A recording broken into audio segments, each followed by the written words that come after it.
Guys, പുതിയൊരു വീഡിയോയിലേക്ക് എല്ലാവർക്കും സ്വാഗതം സുഹൃത്തുക്കൾ. ഗായ്സ്, ഇപ്പോൾ പുറത്തിറങ്ങാൻ പറ്റാത്ത അവസ്ഥയാണ്. കണ്ണൂരിലെന്ന് വെച്ചിട്ടുണ്ടെങ്കിൽ ഇങ്ങനെ ചുട്ട പൊള്ളത് ചൂടാന്ന് വിടാം. നിങ്ങളെ സ്ഥലത്തിൽ എങ്ങനെയാന്നുള്ളത് നിങ്ങളൊന്ന് കമന്റ് ചെയ്യട്ടോ. അമ്മേ അമ്മേ മാതാശ്രീ മാതാശ്രീ ഞായറാഴ്ച ആയിട്ട് ചപ്പാത്തി ഉണ്ടാക്കിയിരിക്കുന്നുണ്ടാ കൊച്ചുകള്ളി. നമുക്ക് ചൂടെടുക്കുന്നില്ല അമ്മേ. നമ്മളൊരു വ്ളോഗ് ഓൺ കഴിഞ്ഞിട്ടുണ്ടെങ്കിൽ എല്ലാവരും സൈലന്റ് ആയിരിക്കും. നമുക്ക് എന്നാ പിന്നെ അവരെ ഭാഷയിൽ തന്നെ നമുക്ക് സംസാരിക്കാം. അമ്മ ഇന്ന് ഞായറാഴ്ച ആയിട്ട് നമുക്ക് വേണ്ടിയിട്ട് ഞാൻ പണിയെടുക്കാം. എന്താ അഭിപ്രായം? എന്നാ ഞാൻ പറമ്പെല്ലാം കൊത്താൻ പോട്ടെ. ഗൈസ്, ഈ പറമ്പ് കൊത്താൻ പോകുന്നത് വേറെ ഒന്നും കൊണ്ടല്ല. കാരണം എന്ന് വെച്ചിട്ടുണ്ടെങ്കിൽ ഇവിടെ ഒരാഴ്ചക്ക് മേലെയായി കുറെ പാമ്പുകൾ ഇങ്ങനെ എഴഞ്ഞഴിഞ്ഞ് പോകുന്നു. അന്ന് ഞാൻ രാത്രി പുറത്തിറങ്ങാൻ പോകുന്ന സമയത്തേക്ക് കൊണ്ട് ഒരു പാമ്പ് ഇങ്ങനെ ജിഗിൾ ചെയ്ത് പോകുന്നു. അന്ന് കണ്ടുകൊണ്ടാണ് അതിനെ പിടിച്ചത് ഇല്ലേ? ഇവിടെ എന്തെല്ലാം പാമ്പ് വന്നിട്ടുണ്ടമ്മേ? ഇവിടെ ചേര, മലമ്പാമ്പ്. മലമ്പാമ്പിന് എന്ത് ചെയ്ത്? മലമ്പാമ്പിനെ നമ്മൾ തിന്നാനാ? ഇത് കണ്ടിട്ടുണ്ടെങ്കിൽ ഫോറസ്റ്റുകാർ പിടിച്ച് കൊണ്ടുപോവേ. മലമ്പാമ്പിന് എന്താ വേണ്ടത്? ഗൈസ്, ഇവിടെ പെരുമ്പാമ്പെല്ലാം വന്നിട്ടുണ്ട്. ഇത് വന്നിട്ട് അമ്മയാണ് ഇവിടുന്ന് കൂക്കി വിളിച്ചത്. അമ്മയപ്പോഴത്തേക്ക് ഓയ് എല്ലാരെ ഓടി വരെ. കാട്ടിൽ നിൽക്കാനൊന്നും അവർക്ക് ഇതില്ല. ഇപ്പൊ അമ്മേന്റെ പഴയ പൂർവികരെല്ലാം ഇപ്പൊ ഇവിടെ തന്നെ എത്തിക്കൊണ്ടിരിക്കുന്നതാണ് അല്ലെ. ഞാൻ ഈ പാമ്പിന്റെ കാര്യം വെറുതെ ഒന്നും പറഞ്ഞല്ല കേട്ടാ. ഈ ശരിക്കും പറഞ്ഞിട്ടുണ്ടെങ്കിൽ ഇവിടുത്തെ ഇലയിൽ ഇങ്ങനെ അടിഞ്ഞു വീഴുന്നോണ്ട് തന്നെ മൊത്തം കൂമ്പാരായിട്ടുള്ളത്. അതിന്റെ ഇടയിലല്ല ഏതെല്ലോ ഓരോരുത്തന്മാർ ഇങ്ങനെ തലപോക്കി നോക്കുന്നുണ്ടെന്നാണ് അച്ഛനെന്ന് കണ്ടപ്പോൾ പറഞ്ഞത്. അപ്പൊ അതിന്റെ ഏതൊരു ചേരയുണ്ടല്ലോ, ചേരന്റെ ഒരു കുട്ടീനെയാണ് ഞാൻ അന്ന് രാത്രി കണ്ടത്. ഇപ്പൊ ഇവിടെ കണ്ടില്ലേ? ഇപ്പൊ നമ്മുടെ ചെടീന്റെ പൂന്തോട്ടാണ്. ഇതിന്റെ ഇടയിലെല്ലാം ആരെങ്കിലും ഒളിച്ചിരിക്കുന്നുണ്ടോ ഒന്നും അറിയില്ല. പക്ഷെ നമ്മൾ നേരെ തിരിച്ചു വരുന്നതാണെങ്കിൽ ഇവിടെ തന്നെ നമ്മളെ അപ്പുറത്തെ വീട്ടില് ഇത് കണ്ടില്ലേ? ഈ കാട്ടിന്റെ ഇടയിലെല്ലാം ചില നേരത്ത് പല അനക്കങ്ങളും കാണാം. പല പല സൈസ് കുഞ്ഞൂട്ടന്മാരെയാണ് നമുക്ക് ഇവിടെ കാണാൻ വേണ്ടി പറ്റുന്നത്. ഞാനെന്തായാലും അത് വൃത്തിയാക്കാൻ നിൽക്കുന്നില്ല. അത് വൃത്തിയാക്കാൻ നിന്നിട്ടുണ്ടെങ്കിൽ അടുത്ത വ്ളോഗിൽ ഞാൻ ഉണ്ടാവില്ല. ഇപ്പൊ ഇന്ന് സൺഡേ ആയിട്ട് പുറത്തെല്ലാം പോയിട്ട് നല്ല നല്ല വലിയ ആക്ടിവിറ്റീസ് ചെയ്യാന്ന് വെച്ചാൽ ഒരിക്കലും നടക്കൂല.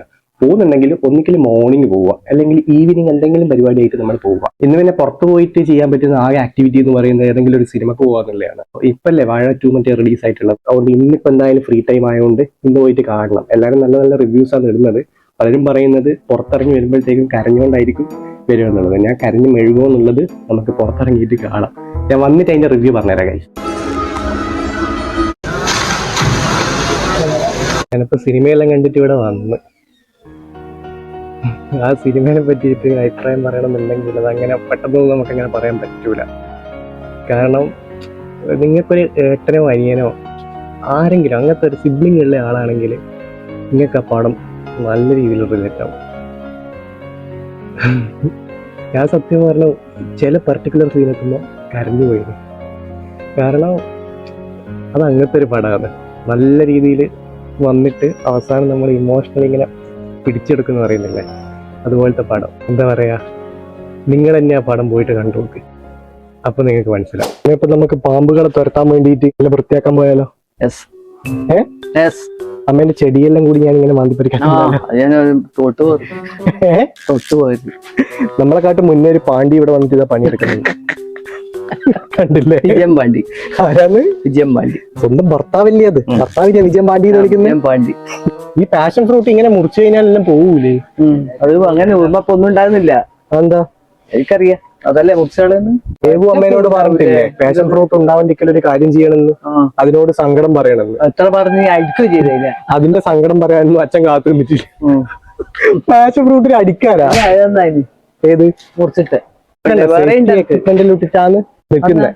അപ്പൊ അനക്ക് പണിസാധനങ്ങൾ എന്താ എവിടെയല്ലേ? ഞാനെന്തല്ലേ ചെയ്യേണ്ട പണി? അവിടെ വൃത്തിയാക്കുക. എവിടാ? എന്റെ ചെടിയൊന്നും പോക്കരുത്. ഏതാ കാട്ടുമുക്കില? പിന്നെ അങ്ങനെയാണെങ്കിൽ മറ്റേ ആ സിനിമയിലെല്ലാം ചെയ്യുന്നില്ലേ അതുപോലെ മറ്റേ ഷൂവെല്ലോ, ഷൂവെല്ലാം കെട്ടി വെച്ചിട്ട് കീരിന്നും കൂടി എഴുതി വെക്കാം. അപ്പൊ ഏതെങ്കിലും പാമ്പെങ്ങാനും ഇതിന്റെ ഇടയിലെങ്ങാനും ഉണ്ടെങ്കിൽ മറ്റേ കീരി. നമുക്ക് ആദ്യം തന്നെ അച്ഛനെ സഹായിക്കാൻ പോവാം. ഇതെന്ത് സഹായിക്കാൻ വന്നയാന്ന്? ഇങ്ങനെ വലിച്ചാ മതിയെന്ന്. ഇന്നെന്ത്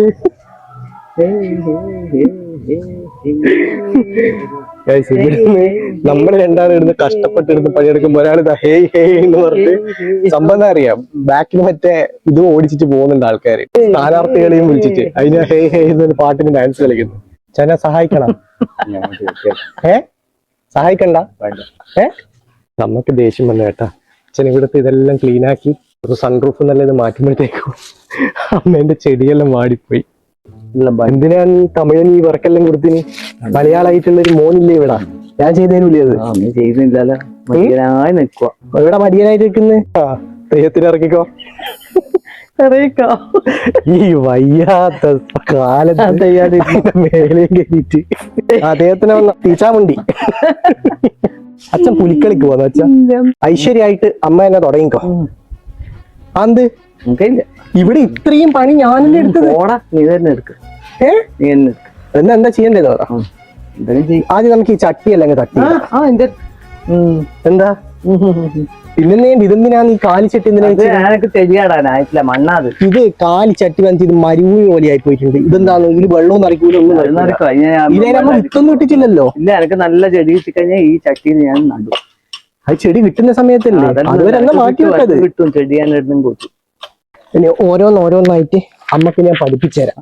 ഇതെന്തിനാ ഈ ചട്ടിയെല്ലാം ഇട വെച്ച് ചട്ടിയെല്ലാം പോകുമ്പോ ചെമ്പത്തി കൊമ്പ് അയിമൻ ചൊറിയൂ നിക്ക്. മോളെ എന്റെ ചെറുപ്പത്തില് ഇതിന്റെ അപ്പുറം ചെയ്തതാണ്. നമുക്കതെല്ലാം അറിയില്ലേ? നീ എന്താ ഒന്നും എടുക്കാത്ത വരുണ വരുവാ നമ്മളെ കൂടെ. വരുണ് കേട്ടരാ. ഓൻ ഒട്ട എടുക്കും. ഇല്ല, എന്റെ ചെടിയാരും തട്ടി പോക്കിട്ടുണ്ടെങ്കിൽ അമ്മേന്റെ ചെടി തട്ടി പോവൂല. ഇവിടെ താഴെ വെക്കടാ, അതിന്റെ മുകളിൽ വെച്ചാലും ഇങ്ങോട്ട് ഉരുണ്ട് വരുവേ. താഴെ പോയില്ലേ? ഇല്ലേ മോൻ താഴെ വെക്കത്. നമുക്കറിയാടേ, നമുക്കറിയാം. ഇതെല്ലാം കുറെ കണ്ടയാണ്. വേണമെങ്കിൽ ഒരാൾക്കും കൂടി ഹെൽപ്പ് ചെയ്യാം. ഉള്ള വരൂല. നിങ്ങൾക്ക് രണ്ടാൾക്കും ആടുന്ന ഇൻസ്ട്രക്ഷൻ തന്നാൽ മതി. ഈടുന്ന് പണിയെടുക്കുന്ന എനക്കേ അറിയോ അതിന്റെ ബുദ്ധിമുട്ട്. രണ്ട് കടക്കാത്തോട്ട് എടുത്തതിനാണ് ഇത്ര ബുദ്ധിമുട്ട്. അടി അടക്കൊക്കെ എത്രയുണ്ട് വില? സ്വർണത്തിന്റെ വിലയാണ് കിലോ 500 രൂപ. നമുക്ക് നടക്കാൻ വിറ്റിച്ചെങ്കിലും ജീവിക്കാം. നമുക്ക് എന്നെ പോലത്തെ സ്റ്റാമിന ഇല്ലാന്ന് തോന്നുന്നു. ഞാൻ ഇത് രാവിലെ 5 മണിക്ക് എണീച്ചിട്ട് ചോറും കറിയും വെക്കണം, ചായ വെക്കണം, കറി ഉണ്ടാക്കണം, എല്ലാം ഞാൻ ചെയ്തു തരാം. ആരാ ചെയ്യല്? ഞാൻ രാവിലെ എണീച്ച് വല്ലലും തേച്ച് വിളക്ക് വെച്ചു, ചായ വെച്ചു, എന്നിട്ട് പച്ചക്കറി കുറിച്ചിട്ടു. അപ്പൊ പിന്നെ ഞാൻ രാവിലെ വന്ന് തിന്ന് അല്ല രാവിലെ വന്ന് നീ തിന്നുവാ, ഉറങ്ങുക, തിന്നുവാ, പോവുക. അങ്ങനെയൊന്നല്ല കേട്ടോ. അത് നിങ്ങൾക്ക് ഇപ്പൊ ഇത് വീഡിയോ ഓൺ ആക്കിയോണ്ട് നമ്മ പറയുന്നത്. ശരിക്കും പറഞ്ഞാൽ ഞാൻ തന്നെയാണ് രാവിലെ എല്ലാം ചെയ്യുന്നത്. നമ്മളൊരു പണി ഏറ്റെടുത്തിട്ടുണ്ടെങ്കിൽ അത് നടത്തിയിട്ടേ പോകും. ഞാനിങ്ങ് പോന്ന പോന്ന് അകത്തേക്ക് പോന്നു. എന്തിനും ചായ വെക്കേ. അമ്മ നേരത്ത് ചായയും കടിയെല്ലാം കൊണ്ടുവരുക. കടിയല്ല കഴിച്ചപ്പോ പണികളെല്ലാം ഏകദേശം ഫിനിഷായി. ബാക്കിയുള്ള കുറെ ക്ലിപ്സ് ഒന്നും എനിക്ക് ഇങ്ങനെ കാണിക്കാൻ വേണ്ടി പറ്റിയിട്ടില്ല. കാരണം അത് ഒന്നുമില്ല. ജസ്റ്റ് അവിടെ പോയിട്ട് കാടും പടലും എല്ലാം വൃത്തിയാക്കും, അത്രയേ ഉള്ളൂ. പിന്നെ വല്ലാത്ത ചൊറിച്ചലും ഇതിന്റെ ഇടയിൽ ഇറങ്ങിയിട്ട് ഇത് കഴിയുമ്പോഴത്തേക്കെല്ലാം ചൂടെടുത്തൊരു പരുവായി. പക്ഷെ നിങ്ങൾ കണ്ട നല്ല അടിപൊളി കാറ്റാണ്. അതുകൊണ്ട് ഇനി ഇങ്ങനെ കാറ്റ് ആസ്വദിച്ചിട്ട് ഇനിയിപ്പോ എന്തായാലും അമ്മ ഇവിടുന്ന് ചായ ഉണ്ടാക്കുന്നത്. അമ്മേന്റെ ചായയും കുടിച്ചിട്ട് കുറച്ചു നേരം ഒന്ന് വിശ്രമിക്കണം. കഴിച്ച് ഞാനിപ്പോ റെസ്റ്റ് എല്ലാം എടുത്തിട്ട് ഞാനും അമ്മയും കൂടി അമ്പലത്തിൽ പോവാണ്. അമ്മ നോക്കിയാട്ടെ, ഞാൻ ബ്ലാക്ക് ഇട്ടോണ്ട് അമ്മയും ബ്ലാക്ക് തന്നെ ഇട്ടാളിന്. ഫുൾ കളർ കോമ്പിനേഷൻ ആണ് നമ്മൾ തമ്മിലല്ലേ. പിന്നെയും ചേരാനെ കണ്ടില്ലേ? ആ ചേര നമ്മൾ വിട്ടു പോകില്ലെന്ന് തോന്നുന്നല്ലേ. നമുക്കൊരു പ്രത്യേകത അറിയാം. ഇന്നത്തെ ഒന്നും അറിയത്തില്ല. എല്ലാം ഒരു പ്രത്യേകതയുണ്ട്. നമ്മൾ രണ്ടാളും 1 വർഷത്തിന് ശേഷമാണ് ഒരുമിച്ചിട്ട് അമ്പലത്തിൽ പോന്നു. അന്ന് ഓർമ്മയുണ്ടാ? അന്ന് ആക്സിഡന്റിലായതിനു ശേഷം ആക്സിഡന്റിലൊക്കെ കഴിഞ്ഞ് നമ്മൾ മൊത്തം റെസ്റ്റിലെല്ലാം ആയിട്ട് ഇല്ലേ?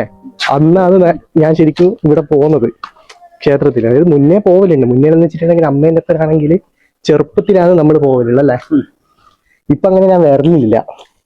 എന്താ പൈസ? അപ്പൊ ഇതാണ് അമ്മേന്റെ ടെറിട്ടറി. ഇവിടെ വന്നിട്ടുണ്ടെങ്കിൽ ഇവിടെ ഞാൻ വലിയ ആളല്ല. കാരണം ഇവിടെ ചുറ്റിലുള്ള ആൾക്കാർക്ക് അമ്മയാണ് ഇവിടുത്തെ മെയിൻ അല്ലേ. ഇവിടെ സുജാത ആരാന്ന് ചോദിച്ചാല് നാട്ടുകാർ പറയും, ഓ ഇത് സുജാതയുടെ മോനാന്ന്. വൈശാഖിന്റെ അമ്മ അതല്ല പറയും. ഇവിടെ സുജാതയുടെ മോനാണോ എന്ന് ചോദിക്കും അല്ലേ. അതൊന്നും അമ്മയൊരു സംഭവം വെച്ചത് അവിടെ കാണുന്നത്. ഉത്സവത്തിന് ലൈറ്റ് ഉണ്ടാവില്ലേ? അപ്പൊ ഈ വിഷു അടുപ്പിച്ചിട്ടാണ് നമ്മളെ അമ്പലത്തില് മെയിൻ ആയിട്ടുള്ള ഉത്സവം നടക്കുന്നത്. ഏകദേശം എത്ര ആനകൾ ഉണ്ടാവും? 11 ആന ഉണ്ടാവും ഇപ്രാവശ്യം. ലാസ്റ്റ് 11 കാണിച്ചിട്ടില്ലല്ലോ. 11 കാണിച്ചിട്ടില്ല. അങ്ങനെയാകുമ്പോ ശരിക്കും പറഞ്ഞാൽ കേരളത്തിൽ തന്നെ 4ാമത്തെ, അതായത് ഏറ്റവും വലിയ ശ്രീരാമക്ഷേത്രങ്ങളിൽ 4ാമത്തെ ഏറ്റവും വലിയ ശ്രീരാമക്ഷേത്രമാണ് നമ്മളെ അമ്പലം. ഇപ്രാവശ്യം അമ്മ വിഷുക്കണി കാണാൻ പോകുന്നുണ്ടോ? പോകും. ഇവിടെ പോകും. എല്ലാ കൊല്ലവും പോകുന്നു. കഴിഞ്ഞ 2 കൊല്ലായിട്ട് ഇങ്ങനെ നമുക്ക് പിന്നെ പോകാൻ പറ്റിയിട്ടില്ല. കാരണം അന്നായിരുന്നു അമ്മമ്മ മരണപ്പെട്ടു പോയത്. അപ്പം പിന്നെ നമുക്ക് അങ്ങനെ അവര് പോകേണ്ട ഒരു മൂഡും ഇല്ലേ.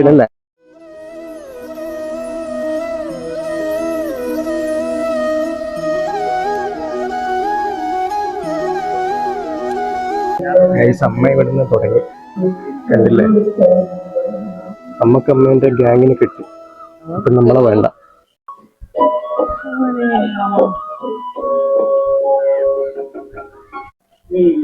നല്ല സുഖമല്ല ഇവിടെ നടക്കാൻ. ഇപ്പോഴാന്ന് ശരിക്കും പറഞ്ഞിട്ടുണ്ടെങ്കിൽ നമുക്ക് ഇറങ്ങാൻ പറ്റിയ ടൈം. കാരണം നേരിയ വെയിലും പിന്നെ നല്ല സുഖമുള്ള കാറ്റും. അതറിയണമെന്നുണ്ടെങ്കിൽ ഇങ്ങനത്തെ തുറസായ അമ്പലങ്ങളിൽ തന്നെ വരണല്ലേ. അതാകുമ്പോ നമുക്ക് മൈൻഡും ശരീരവും എല്ലാം ഫ്രഷാവും. ഇനിയിപ്പോ നമ്മുടെ മറ്റേ ഇത് തുടങ്ങി കഴിഞ്ഞാൽ ഇവിടെ മൊത്തം തിരക്കായിരിക്കും അല്ലേ. ഉത്സവം തുടങ്ങിയിട്ടുണ്ടെങ്കിൽ പിന്നെ ഇവിടെ നിൽക്കാൻ പറ്റൂല. കംപ്ലീറ്റ് ആൾക്കാരായിരിക്കും. ഞാനെല്ലാം മെയിൻ ആയിട്ട് ആനേനെ കാണാനാ പോകല്. ആനേനെ കാണുകയും ചെയ്യാം, വെടിക്കെട്ടും കാണാം. ഇവിടെ നിങ്ങളെ അവിടെ ഉള്ള പോലത്തെ ടൈപ്പ് വെടിക്കെട്ടുണ്ടോ എന്ന് എനിക്ക് അറിഞ്ഞൂടാ. കാരണം ഇവിടെ സാധാരണ ഓട്ടംന്നുള്ളലുണ്ടാവും. അമ്മേന്റെ കുച്ചിപ്പൊടി ഉണ്ടാവും. ഭരതനാട്യം, മോഹിനിയാട്ട. മോഹിനിയാട്ടക്കാരി അങ്ങനെ നടക്കങ്ങോട്ട് ഓട് ഓട് ഓട്. നമ്മളെ ഇവിടെയല്ലേ അമ്മ ഏകദേശം ആനേനെ കെട്ടുന്ന സ്ഥലം. ഇവിടുന്നാണ് ആനേനെല്ലാം കുളിപ്പിക്കതെല്ലാം ചെയ്യാം. ഇനി വിഷുവിന്റെ ടൈമിനായിരിക്കുമല്ലോ നമ്മളെല്ലാം. ഞാനും അമ്മയെല്ലാം ഒരുമിച്ച് വരുന്നുണ്ടെങ്കിൽ വിഷുവിന്റെ ടൈമിനായിരിക്കും അല്ലെ. നല്ല സുഖമുള്ള കാറ്റാണ്. ഞാൻ അങ്ങനെ ഓടൊന്നുമില്ല. ഈ കാറ്റുള്ളപ്പോ പോകാൻ തോന്നുന്നില്ല. വീട്ടിൽ പോയി കഴിഞ്ഞാൽ നല്ല ചൂടാണ്, കഴിക്കാൻ പറ്റൂല. ഇവിടെ ആണെന്ന് വെച്ചാൽ ആൾക്കാർ ഇതെല്ലാം ആയതുകൊണ്ട് നല്ല സുഖമാണ് അല്ലേ. എങ്ങനെ പോന്ന്? ഒരു ബ്രാഹ്മിൻസ് ഹോട്ടലിലേക്ക് യാത്രയാവും. എന്തിനാ പോന്ന്? ഇവിടെ അമ്പലത്തിൽ വന്നു കഴിഞ്ഞാൽ നമുക്ക് എങ്ങനെയാണെങ്കിലും വെജിറ്റേറിയൻ മാത്രമേ കഴിക്കാൻ പറ്റല്ലേ. പോവുകയാണ് ഗൈസ്. നമ്മൾ രണ്ടും കൂടിയാണ് ഇന്ന് വ്ളോഗ് ചെയ്യാൻ വേണ്ടി തീരുമാനിച്ചിട്ടുള്ളത്. നമ്മൾ രണ്ടാളും കൂടി ഇനി മസാല ദോശ വേണോ വട വേണോ? വട വേണ്ട, അപ്പൊ മസാല ദോശ കഴിക്കാം. നമ്മളെ മസാല ദോശ വന്നിട്ടുണ്ട്. സ്പെഷ്യൽ മസാല ദോശയാണ്. വടയും നല്ല ചൂടുണ്ട്. മസാല ദോശ എന്നിട്ട് ചമ്മന്തി മുക്കുക, സാമ്പാർ മുക്കുക, എന്നിട്ട്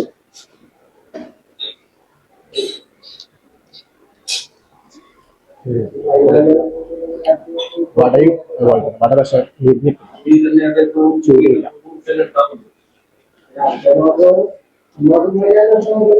എങ്ങനെയുണ്ടമ്മ?